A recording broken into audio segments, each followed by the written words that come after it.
लक्ष्मी चालीसा हो, शिव चालीसा हो, पढ़ने ही नहीं आती, बस बैठ गए भगवान के सामने और पढ़ लिया आसन लगा के। नहीं नहीं नहीं, चालीसा पढ़ने का भी एक नियम है। अगर कोई लक्ष्य लेकर पढ़ रहे हो तो उसका एक नियम है। पूरी जिंदगी पढ़ते रहोगे तो भगवान की प्राप्ति नहीं है, पर लक्ष्य लेकर अगर पढ़ा है आसन से, जिस भगवान की चालीसा पढ़ रहे हो उसकी मूर्ति या उसका फोटो आपके सामने होना चाहिए। एक घी का दिया, अगर हनुमान चालीसा पढ़ रहे हो तो या तो घी का दिया जलाओ, वो भी गाय के घी का हो, भैंस के घी का मत जलाना। हनुमान जी कभी प्रकट नहीं होंगे भैंस के घी से। घी का दिया लगाइए अगर चालीसा का पाठ कर रहे हो हनुमान जी का। और बहुत ज्यादा संकट है, बहुत ज्यादा परेशानी है तो हनुमान चालीसा का पाठ करो तो तिल्ली के तेल का दिया लगाओ, काली तिल के तेल का दिया, तिल का तेल का दिया हनुमान जी के सामने आसन बिछाकर। बहुत तकलीफ है तो 3 पाठ प्रतिदिन करो और एक आसन से। जितने समय 9 बजे अगर आप बैठते हो पाठ करने तो 9 बजे ही बैठना है। 11 दिन तक प्रतिदिन 3 पाठ रोज करो। एक पानी का लोटा, कलश, तांबे का जल अर्थात तांबे का लोटा हो, स्टील का लोटा हो, तुम्हारे पास जो कलश हो उसमें जल भरकर एक सिक्का उसमें पटक कर, एक लौंग पटक कर प्लेट से ढक कर रख दो और प्रतिदिन बस टाइम पर बैठकर पाठ करो। 11 दिन पूर्ण होंगे, जिस कामना से आपने पाठ करा है बस वो सिक्का, वो लौंग कलश में से निकाल लो, जल का आचमन करो और जिस काम के लिए करा है वो जल उस प्रयोग में ले लो। उस प्रयोग, किसी से बात करने जाना है तो वो जल पी कर जाइए, कोई से हाथ मिलाना है तो वो सिक्का, वो लौंग अपने हाथ में रखिए, अपने साथ रखिए। राम जी महाराज जब गए, हनुमान चरित्र कथा, राम जी महाराज जब जाने लगे तो उन्होंने हनुमान जी से कहा कि तुम क्या चाहते हो? हनुमान जी बोले मेरे को जाना है, क्योंकि जहाँ राम वहाँ हनुमान। हनुमान जी जब कहते लगे कि मेरे को जाना है तो राम जी महाराज बोले नहीं नहीं हनुमान, तुझे सबसे ज्यादा प्रिय क्या है? तो कह राम। तो हनुमान तू कह रहा है सबसे ज्यादा प्रिय है राम, प्रिय है तो एक बार जिस समय देवऋषि नारद का अपमान हुआ, विश्वामित्र बाबा का अपमान हुआ, उस समय पर एक राजा ने जब अपमान करा तो तूने उसको राम नाम लिखकर एक जगह पर बिठा दिया और कहा कि तू राम नाम जपते रहे। उसने राम नाम जपा। तब हनुमान याद कर, मेरे सम्मुख में तू खड़ा था और युद्ध होने वाला था, तो तूने क्या कहा था? प्रभु आप इसको मार नहीं सकते क्योंकि ये आपका नाम ले रहा है। राम से बड़ा होता है राम का नाम, आप इसे मार नहीं सकते। तब आपने ये संवाद कहा था, हनुमान बता तेरी प्रियता क्या है? हनुमान जी कहते हैं प्रभु आपने मुझे जगा दिया, क्योंकि मुझे श्राप ही ये मिला था कि तू जागेगा किसी की जगाने पर, आपने मुझे जगा दिया। इसलिए है नाथ, अब मैं जाना नहीं चाहता, सत्संग करना चाहता।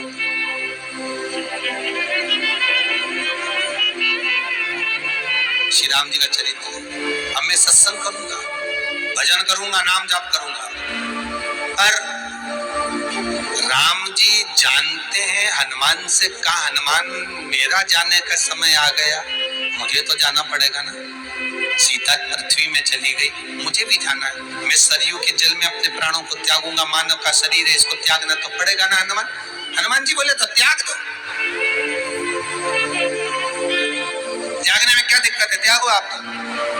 पर दिक्कत एक बहुत बड़ी है। तो राम जी ने जैसी कहा दिक्कत बहुत बड़ी है तो हनुमान जी पूछे ऐसी कौन सी दिक्कत है?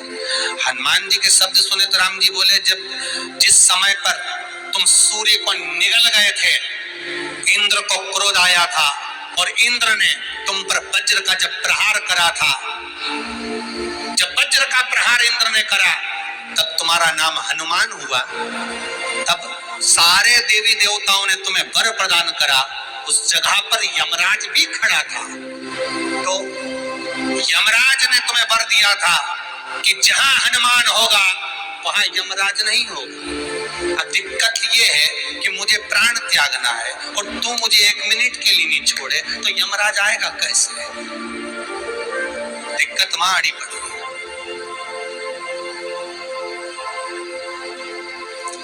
हनुमान जी मुस्कुरा के बोले, राम जी महाराज से, प्रभु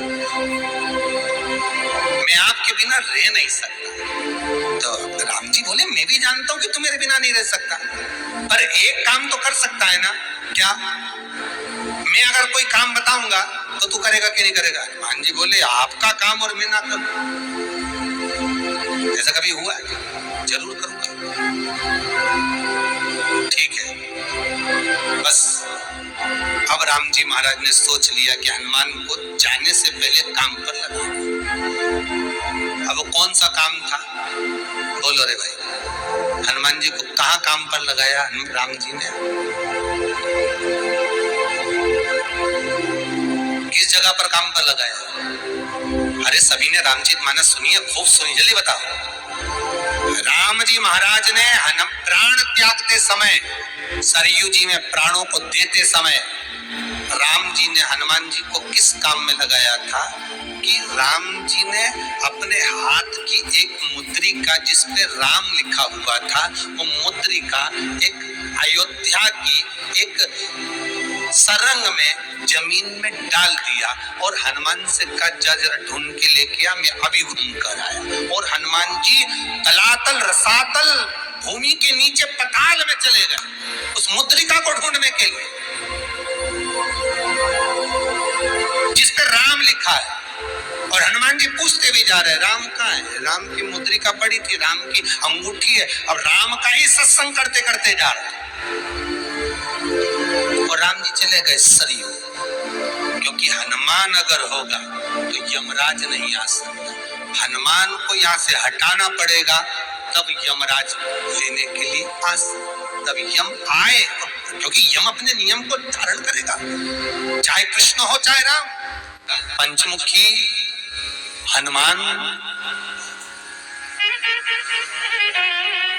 का एक स्मरण, पंचमुखी हनुमान का एक भाव। महाराज जैसे बहुत ज्यादा तकलीफ अगर व्यक्ति को हो गई है, बहुत कष्टमय जीवन चल रहा है, हार गए हर जगह से और तकलीफमय जीवन चल रहा है, तो पंचमुखी हनुमान का एक शिव महापुराण का और स्कंद पुराण का एक बड़ा सुंदर मंत्र है। उस मंत्र को आप सब एक बार हमारे साथ में बोले। ओम नमो हनुमते रुद्र अवताराय सर्व शत्रु संहारणाय सर्व रोग हराय सर्व वशीकरणाय रामदूताय स्वाहा। बस इस मंत्र को हाथ में काली तिल लेकर, एक जौ लेकर और गूगल लेकर, थोड़ा सा इसमें गाय का घी डालकर, कंडे को या अग्नि को जलाकर इस मंत्र का 11 बार 21 बार जाप कर अपनी कामना कर छोड़ दीजिए। कैसा भी रोग हो, बीमारी हो, कष्ट हो, दुख हो, तकलीफ हो, 21 दिन के अंदर वो आनंद आना प्रारंभ कर देता है। इस मंत्र स्कंद पुराण का, शिव महापुराण का ये मंत्र मूल पंचमुखी हनुमान सुख दे। और एक और चीज याद रखिए हमारा,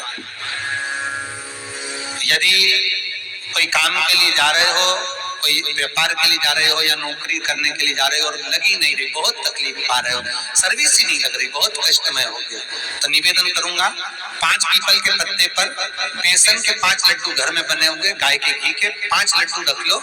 उस लड्डू के बीचों बीच एक आटे का दिया और उसमें तिल्ली का तेल डालकर इसी मंत्र का प्रयोग कर पंचमुखी हनुमान का किसी भी हनुमान के मंदिर में जाकर, दक्षिण मुखी हनुमान के मंदिर में जाकर उसको रख कर आ जाइए। इसके बाद आप उस काम के लिए जाइए, आपका काम सफल हो जाएगा। आपको किसी को नहीं कहना पड़ेगा कि हाथ जोड़ना नहीं पड़ेगा, किसी के पांव नहीं पड़ना पड़ेगा, तुरंत काम। बस इस मंत्र का स्मरण कर पंचमुखी हनुमान का भूतेश्वर जो मंत्र है वो सुख देने वाला है।